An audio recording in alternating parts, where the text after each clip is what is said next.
दिया है। मुख्यमंत्री नायब सिंह सैनी को इस्तीफा भेजा। नर्सिंग स्टाफ के विरोध के बीच ये माफी से इनकार किया। ये जानकारी अपडेट आपके टीवी स्क्रीन पर देखिए। जिस तरीके से अस्पताल के अंदर एक नाबालिग बच्ची के साथ रेप किया जाता है और ये पूरा मुद्दा तूल पकड़ता हुआ नजर आया। और रेणु भाटिया जब मौके पर पहुंची, जांच पड़ताल की गई तो उस दौरान एक लाइन कही गई थी जिसमें कहा गया था, अगर तुम्हारी बच्चियों को अकेले छोड़ दिया जाए तो तुम क्या जाने दोगी। उसको लेकर पूरा नर्सिंग स्टाफ सड़कों पर उतरा, जमकर प्रदर्शन किया गया, जमकर नारेबाजी की गई और दो मांगे उनकी तरफ से थी। रेणु भाटिया अपना इस्तीफा दे और साथ ही माफी मांगी। अलग अलग जगह से तस्वीरें सामने आई, पूरे हरियाणा के अलग अलग हिस्सों से।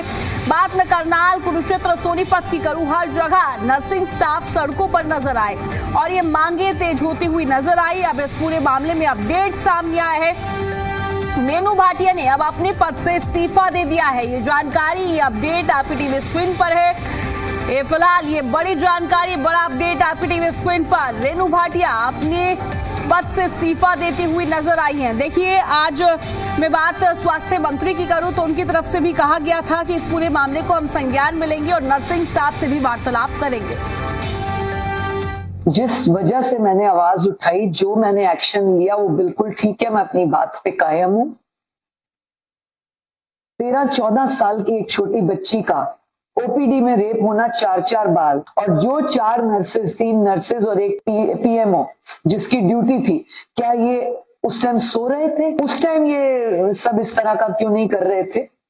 इसलिए मैं अपनी बात पे कायम हूं। ये चाहे जो मर्जी करें, मैं इनसे माफी नहीं मांगूंगी क्योंकि मैंने बिल्कुल गलत नहीं किया। मैं अपने वर्ड्स पर कायम हूं। ऐसा इस्तीफा जो ये मांग रहे हैं, ऐसे इस्तीफे अपनी पार्टी के लिए, अपने स्वाभिमान के लिए, अपने राज्य के लिए, अपने राष्ट्र के लिए और ऐसी बेटियों के लिए 100 बार कुर्बान।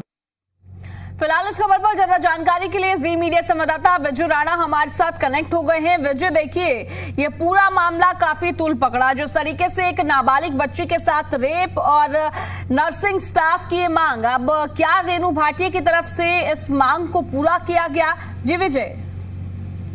बिल्कुल, एक लेटर जो है वो सामने आया है और जिसमें लिखा है, जो रेणु भाटिया की ओर से लिखा गया है, और उसमें लिखा गया है कि वो अपने पद से इस्तीफा दे रही हैं। और साथ में कई और बातें लिखी गई हैं लेटर में, जैसे कि उन्होंने ये भी लिखा कि वो जो महिलाओं के लिए जो लड़ाई है वो लड़ती रहेंगी और अगर भविष्य में सरकार कोई और जिम्मेदारी उन्हें देती है उसका भी वो पूरी जिम्मेदारी से निर्वहन करेंगी।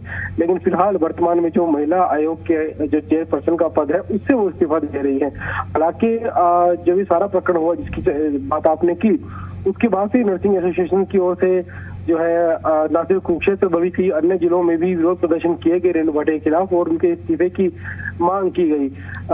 लेकिन साफ तौर पर रेणु भाटिया के जिस तरह बयान आया कि वो अपने जो जिस तरह का सारा वाक्य हुआ उस पर कायम है और वो किसी भी बात के लिए माफी नहीं मांगेंगे क्योंकि वो बिल्कुल सही उनकी ओर से बातें कही गई। तो फिलहाल उन्होंने इस्तीफा जो है वो मुख्यमंत्री को बिल्कुल विजय, देखा जाए ये जो पूरा मामला है काफी सेंसिटिव है। अस्पताल में एक नाबालिग बच्ची के साथ एक बार नहीं, 2 बार नहीं, 4 बार रेप किया जाता है। सवाल खड़े होना भी लाजमी हो जाता है कि अस्पताल का स्टाफ कहां था उस समय पर, कितना बड़ा ये हादसा हो जाता है, कोई छोटी घटना नहीं है। तो तमाम सवाल यहाँ पर प्रशासन पर भी खड़े होते हैं। बिल्कुल, जब रेणु भाटिया कुरुक्षेत्र के सिविल अस्पताल पहुंची तो उनकी ओर से यही बात उठाई गई कि जब बच्चे के साथ बार बार इस तरह की हरकत की गई डॉक्टर की ओर से, तो बाकी जो स्टाफ था, जो नर्सिंग स्टाफ था, दूसरे जो महिला स्टाफ था, वो कहाँ था? उन्होंने इसे और उनका ध्यान इस ओर क्यों नहीं किया? किस तरह उनकी निगरानी में बच्चे के साथ बार बार ऐसा हुआ? अगर एक बार कोई गलत हरकत हो तो वो समझ में आता है कि गलत हरकत हो गई, लेकिन बार बार इस तरह की हरकतें होना और उसके बाद भी स्टाफ को पता ना चलना, कहने के सवाल दूर खड़े होते। लेकिन जिस तरह से बात रेणु भाटिया की ओर से की गई उससे नाराज जो है वो नर्सिंग स्टाफ था कि उन्होंने जिस तरह से बातचीत की और रेणु भाटिया ने कहा कि आप लोग भी इस सारे काम में शामिल हैं, जिस तरह रवैया आपका रहा। विजय, ये भी बताइए, जो इस्तीफा तो दे दिया गया है, क्या इस्तीफे को स्वीकार कर लिया गया है? इसको लेकर कोई अपडेट है क्या? देखिए, स्वीकार करने की जानकारी अब तक बिल्कुल नहीं आई है। इस्तीफा भेजा जरूर गया है मुख्यमंत्री के नाम, लेकिन वहां से अभी तक स्वीकार करने की बात नहीं आई है। हालांकि मुख्यमंत्री स्वीकार करते हैं नहीं करते हैं, ये जो है वो अगली बात है, जो अगले कुछ घंटों में या सुबह तक इस बात की जानकारी मिल जाएगी कि मुख्यमंत्री की ओर से इस्तीफा स्वीकार किया गया है नहीं किया गया है। लेकिन रेणु भाटी की ओर से मुख्यमंत्री के नाम इस्तीफा भेज दिया गया है। जी ठीक है विजय, आपने इस पूरे मामले को लेकर जानकारी दी, उसके लिए बहुत बहुत शुक्रिया।